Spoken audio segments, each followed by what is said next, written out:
Tribuners, saat pas pampres terlihat panik, Presiden Joko Widodo justru tampak santai saat pemuda beralma mater biru menerobos barikade pengamanannya.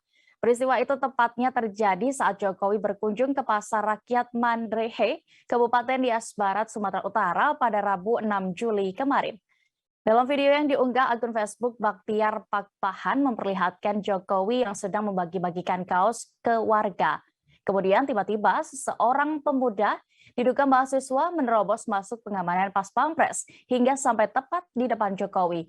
Terlihat 5 orang pas pampres bersama kepolisian dan ASN dengan sigap langsung mengamankan pemuda tersebut. Dari video, pemuda itu tampak ingin memberikan secarik surat kepada sang presiden. Gelagat pemuda yang terus melambaikan tangannya itu pun ternyata diperhatikan oleh Jokowi. Tetap dengan sikap tenangnya, Presiden Jokowi langsung memanggil dan melambaikan tangannya untuk meminta pemuda itu mendekat. Hingga akhirnya surat yang dibawa pemuda itu pun sampai ke tangan dan diterima Presiden Jokowi. Sebagai informasi, Presiden Joko Widodo mengunjungi Pasar Rakyat Mandrehe untuk menyerahkan bantuan dan berbincang-bincang dengan para pedagang. Jokowi secara langsung juga menyerahkan bantuan kepada masyarakat penerima manfaat program Keluarga Harapan atau PKH.